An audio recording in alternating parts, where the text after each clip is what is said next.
بسم اللہ الرحمن الرحیم۔ سیدنا عمر رضی اللہ تعالیٰ عنہ کے پاس کعب اسری تشریف فرما تھے۔ ایک خاتون آئی اور آ کر کہنے لگی، امیر المؤمنین، میرا خاوند بہت نیک ہے، ساری رات تہجد پڑھتا ہے اور سارا دن روزہ رکھتا ہے، اور یہ کہہ کر خاموش ہو گئی۔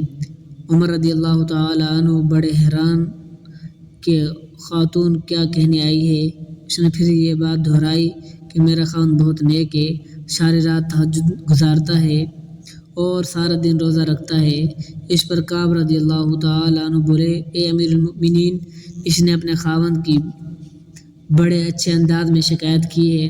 امیر المؤمنین بولے، کیسے شکایت؟ جب وہ ساری رات تہجد پڑھتا رہے گا تو سارا دن روزہ رکھے گا تو پھر بیوی کو وقت کب دے گا؟ تو کہنے آئی کہ میرا خاوند نیک تو ہے مگر مجھے وقت نہیں دیتا۔ چنانچہ عمر رضی اللہ تعالیٰ عنہ نے اس کے خاوند کو بلایا۔ اس نے کہا کہ ہاں، میں مجاہدہ کرتا ہوں، یہ کرتا ہوں، وہ کرتا ہوں۔ حضرت عمر رضی اللہ تعالیٰ عنہ نے حضرت کعب رضی اللہ تعالیٰ عنہ سے کہا کہ آپ فیصلہ کریں۔ ان صاحب سے کہا کہ دیکھو، شرعاً تمہارے لیے ضروری ہے تم اپنی بیوی کے ساتھ وقت گزارو، ہنسی خوشی اس کے ساتھ رہو، اور کم از کم ہر 3 دن بعد اپنی بیوی کے ساتھ ہم بستری کرو۔ خیر، وہ میاں بیوی تو چلے گئے تو عمر رضی اللہ تعالیٰ عنہ نے ابی بن کعب سے پوچھا، آپ نے یہ شرط کیوں لگائی کہ ہر 3 دن بعد بیوی سے ملاپ کرو؟ انہوں نے کہا، دیکھیں، اللہ رب العزت نے مرد و زیادہ سے زیادہ 4 شادیوں کی اجازت دی ہے، چنانچہ اگر 4 شادیاں بھی کسی کی ہوں تو وہ 3 دن بعد پھر بیوی کا نمبر آتا ہے۔ تو میں نے اس سے کہا کہ تم زیادہ سے زیادہ 3 دن تک عبادت کر سکتے ہو، 3 دن کے بعد ایک رات تمہاری بیوی کا حق ہے، تمہیں گزارنا پڑے گا۔ دیکھو، شریعت انسان کو کیا خوبصورت باتیں بتاتی ہے۔ محترم بھائیوں اور بہنوں، مجھ سے میرے والد نے بیان کیا ہے کہ وہ حجۃ الوداع میں رسول اللہ صلی اللہ علیہ وسلم کے ساتھ شریک ہوئے۔ آپ نے اللہ کی حمد و ثنا بیان کی اور لوگوں کو نصیحت کی اور انہیں سمجھایا۔ پھر راوی نے اس حدیث کو ایک قصے کا ذکر کیا کہ اس میں بھی ہے کہ آپ نے فرمایا، سنو، عورتوں کے ساتھ خیر خواہی کرو، اس لیے کہ وہ تمہارے پاس قیدی ہیں، تم اس سے ہم بستری اور اپنی عصمت اور اپنے مال کی امانت وغیرہ کے علاوہ اور کچھ اختیار نہیں رکھتے۔ جب وہ اپنا فرض ادا کرتی ہیں تو پھر ان کے ساتھ بدسلوکی کا جواز کیا ہے؟ اگر وہ کسی کھلی ہوئی بے حیائی کا ارتکاب کریں تو پھر تمہیں انہیں سزا دینے کا ہے۔ پس اگر وہ ایسا کریں تو انہیں بستروں سے علیحدہ حدیں چھوڑ دو اور انہیں مارو، لیکن اذیت ناک مار نہ ہو۔ اس کے بعد اگر وہ تمہاری مطیع ہو جائیں تو پھر انہیں سزا دینے کا کوئی اور بہانہ تلاش نہ کرو۔ سنو، جس طرح تمہارا تمہاری بیویوں پر حق ہے، اسی طرح تم پر بھی تمہاری بیویوں کا بھی حق ہے۔ تمہارا حق تمہاری بیویوں پر یہ ہے کہ وہ تمہارے بستر پر ایسے لوگوں کو نہ رونے دیں جنہیں تم ناپسند کرتے ہو، اور تمہارے گھر میں ایسے لوگوں کو آنے کی اجازت نہ دیں جنہیں تم اچھا نہیں سمجھتے۔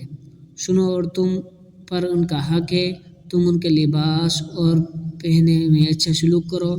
محترم بھائیوں اور بہنوں، آپ کے سامنے جمعے کے کچھ فضیلت آپ کے سامنے پیش کرنے جا رہا ہوں۔ رسول اللہ صلی اللہ علیہ وسلم نے اپنے چچا عباس رضی اللہ تعالیٰ عنہ سے فرمایا، اے چچا، کیا میں آپ کے ساتھ صلح رحمی نہ کروں؟ کیا میں آپ کو نہ دوں؟ کیا میں آپ کو نفع نہ پہنچاؤں؟ وہ بولے، کیوں نہیں اللہ کے رسول؟ آپ صلی اللہ علیہ وسلم نے فرمایا، آپ 4 رکعت نماز پڑھیں، ہر رکعت میں سورہ فاتحہ اور کوئی سورت پڑھیں۔ جب قرات پوری ہو جائے تو اللہ اکبر، الحمدللہ، سبحان اللہ، لا الہ الا اللہ 15 مرتبہ رکوع کرنے سے پہلے کہیں۔ پھر رکوع میں جائیں تو 10 مرتبہ یہی کلمات رکوع میں کہیں۔ پھر اپنا سر اٹھائیں اور یہی کلمات 10 مرتبہ رکوع سے کھڑے ہو کر کہیں۔ پھر سجدے میں جائیں اور یہی کلمات 10 مرتبہ کہیں۔ پھر سر اٹھائیں تو 10 مرتبہ یہی کلمات کہیں۔ پھر دوسرے سجدے میں جائیں تو 10 مرتبہ یہی کلمات کہیں۔ پھر سجدے سے اپنا سر اٹھائیں تو کھڑے ہونے سے پہلے 10 مرتبہ کلمات کہیں۔ اس طرح ہر رکعت میں یہ کل 75 کلمات ہوئے اور 4 رکعتوں میں 300 کلمات ہوئے۔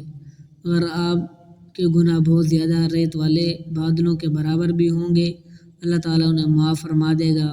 تو انہوں نے عرض کیا اللہ کے رسول روزانہ یہ کلمات کہنے کی قدرت کس میں ہے؟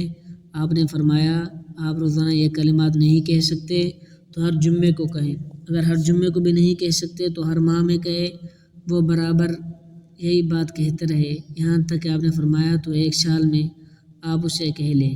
امام ترمذی کہتے ہیں کہ یہ حدیث ابو رافع رضی اللہ تعالی عنہ کی روایت سے غریب ہے۔ رسول اللہ صلی اللہ علیہ وسلم نے فرمایا سب سے بہتر دن جس میں سورج کا نکلنا جمعے کا دن ہے، اسی دن آدم پیدا کیے گئے، اسی دن وہ جنت میں داخل کیے گئے اور اسی دن وہ جنت سے زمین پر اتارے گئے۔ اس دن میں ایک گھڑی ایسی ہے جسے مسلم بندہ نماز کی حالت میں پائے اور اللہ تعالیٰ سے اس میں جو کچھ طلب کرے اللہ تعالیٰ اسے ضرور عطا فرمائے گا۔ ابو ہریرہ رضی اللہ تعالیٰ عنہ کہتے ہیں پھر میں عبداللہ بن سلام سے ملا، ان سے اس حدیث کا ذکر کیا تو انہوں نے کہا میں یہ گھڑی اچھی طرح جانتا ہوں۔ میں نے کہا مجھے بھی اس بارے میں بتائیے اور سلسلے میں مجھے بھی بخل نہ کیجیے۔ انہوں نے کہا یہ عصر کے بعد سے لے کر سورج ڈوبنے کے درمیان ہے۔ اس پر میں نے کہا یہ عصر کے بعد کیسے ہو سکتی ہے جبکہ رسول اللہ صلی اللہ علیہ وسلم نے فرمایا اسے مسلمان بندہ حالت نماز میں پائے اور یہ تھا وقت ہے جس میں نماز نہیں پڑھی جاتی۔ تو عبداللہ بن سلام نے کہا کہ کیا رسول اللہ صلی اللہ علیہ وسلم نے یہ نہیں فرمایا کہ جو شخص نماز کے انتظار میں کسی جگہ بیٹھا رہے تو وہ بھی نماز میں ہی ہوتا ہے؟ میں نے کہا ہاں کیوں نہیں، ضرور فرمایا۔ تو انہوں نے کہا تو یہی مراد ہے، دعا ہے کہ اللہ تعالیٰ میرا سنانا اور آپ کا سننا اپنی بارگاہ الہی میں قبول اور منظور فرمائے، آمین ثم آمین۔ تمام دوستوں سے گزارش ہے اللہ تعالیٰ کے 99 ناموں میں سے کوئی ایک نام کمنٹ میں ضرور لکھ دیں، آمین۔ جزاکم اللہ خیرہ۔